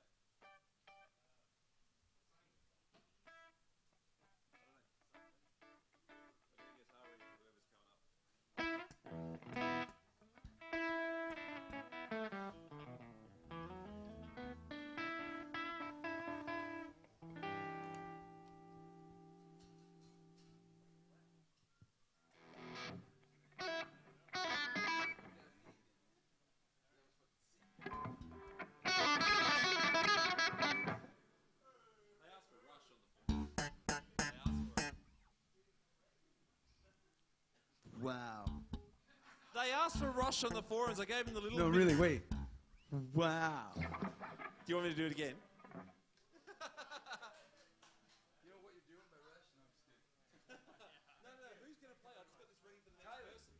Tyler was going to come back, and we were going to do some jazz, some funky stuff. Tyler couldn't have left in that short time. Huh? I was just getting this ready for the next person I'm playing on this. Anybody want to play guitar and some How funky about stuff? Glenn? Why doesn't Glenn come and play guitar? Have you played guitar on this stage yet this week?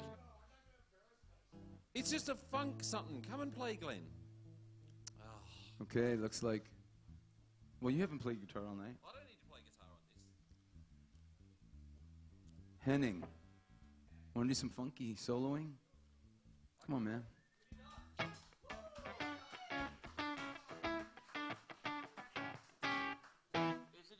Is it in a key I know? H. That's German for A. No, it's not. It's in the key of E. In the key of E. I play up here. This is wrong. You guys do whatever you want to do. Why do you need a microphone? You guys just do whatever you want to do. I'm kind of doing this like that.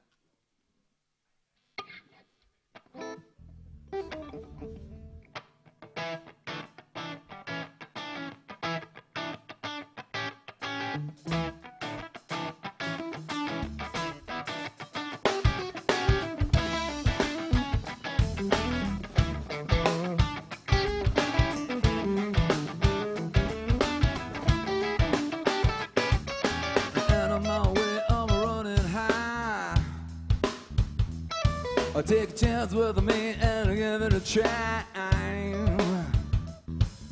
There ain't no woman in the world I love, but I ain't looking for a woman alone. Oh, baby, I ain't got much the resistance to your touch. Take off your high heel, let down your hair. Paradise ain't far from there. I'm gonna walk out long.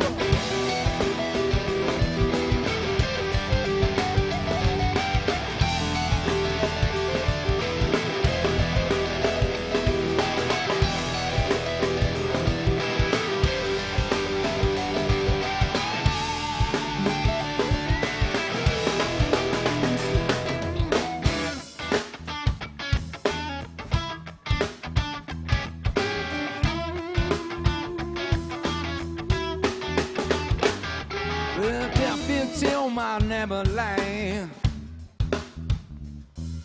Something and I'll break your face.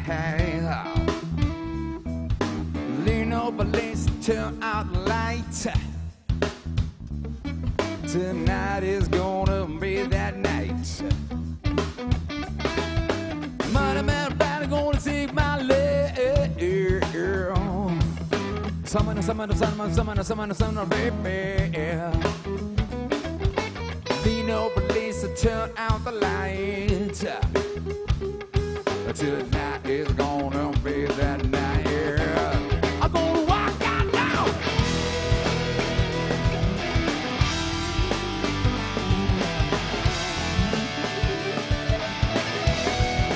Walk out now.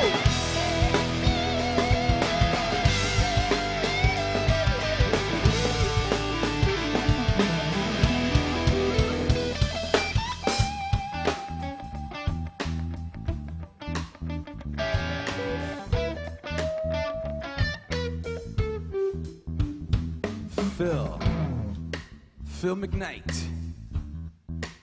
Give me something. Give me some bass.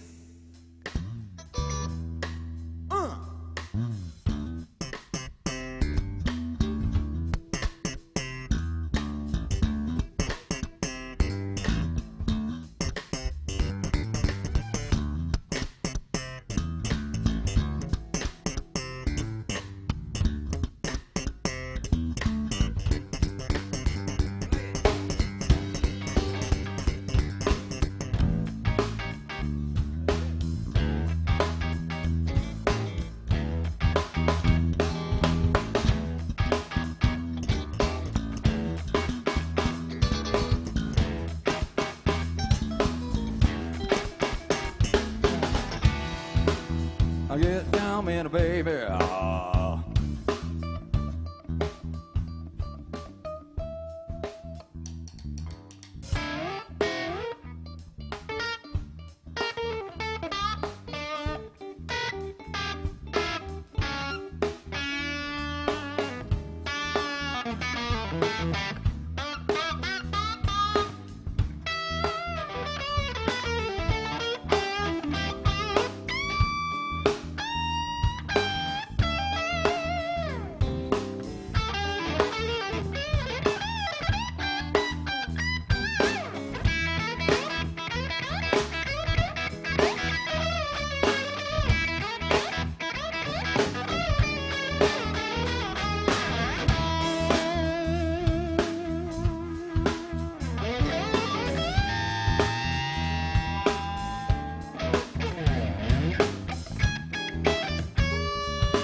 I'm gonna take you down tonight.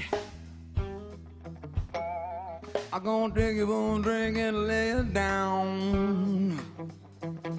Maybe take it for an album bite. Go walk out loud.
Fucking quit. I was the only one that lied down. You guys are fags. No, man. I'm working my ass off. You didn't lie down.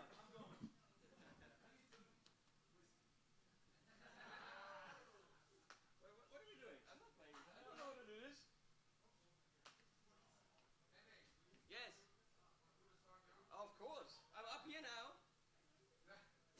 I'll just switch to this.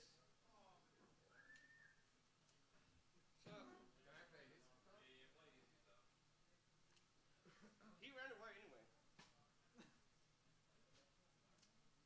I'll try to guide it. Yeah. Remember that. Now we're talking. Right?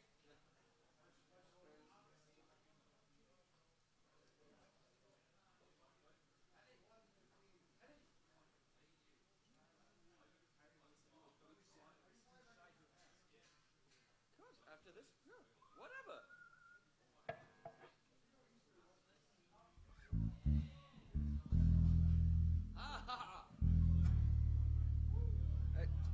I said nice. I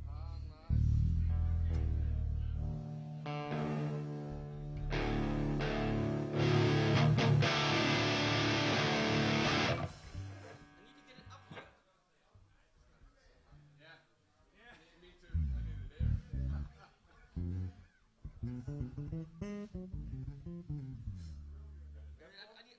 some tone here. Wait a second. What do we have here?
Some of those that work forces, you're the same that burn crosses.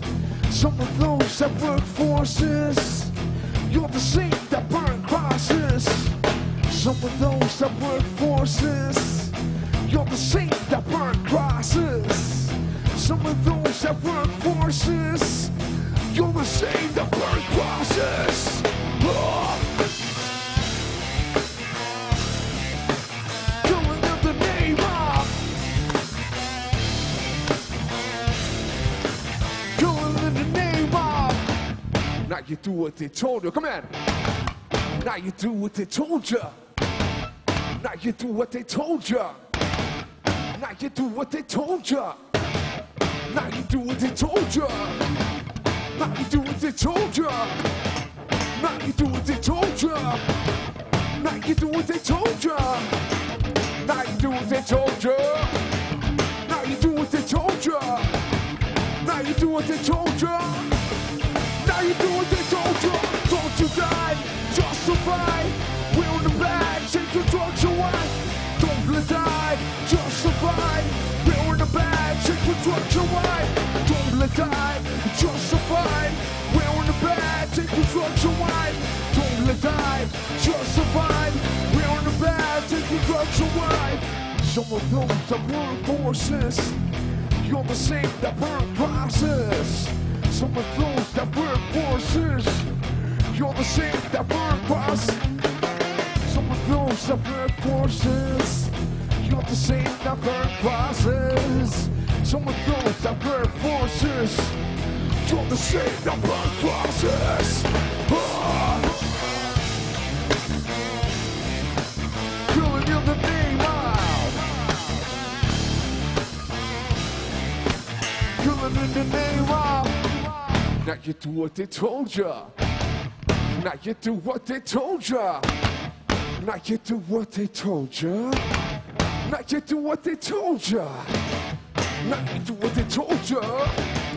Now you do what they told you. Now you do what they told you. Now you do what they told you. Now you do what they told you.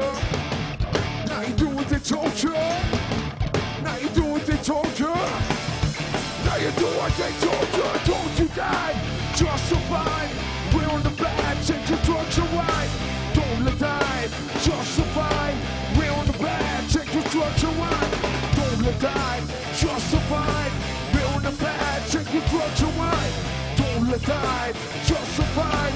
We're on the bag, take your drugs away.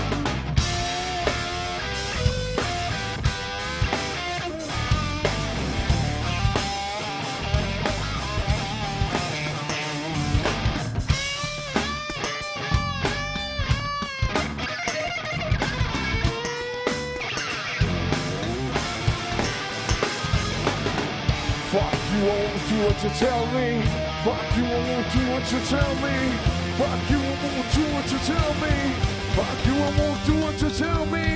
Fuck you, I won't do what you tell me. Fuck you, I won't do what you tell me. Fuck you, I won't do what you tell me. Fuck you, I won't do what you tell me. Fuck you, I won't do what you tell me. Fuck you, I won't do what you tell me. Fuck you, I won't do what you tell me. Fuck you, I won't do what you tell me. Fuck you, I won't do what you tell me. Fuck you, I won't do what you tell me. Fuck you, I won't do what you tell me. Fuck you, I won't do what you tell me. Motherfucker.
any fans from the Red Hot Chili Peppers around? Yeah. Vlad, get back. Yes, Vlad, we see you in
Henning, is this the end? Are we saying goodnight to the audience at home who are probably still watching going, what the fuck is going on right now?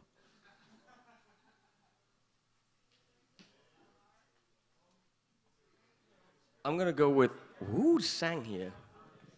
Leo sang here. That's what was going on. I'm gonna go with we call it a night, but we don't call it, you know, the end of the event. It's well, we're gonna do this again. Wow.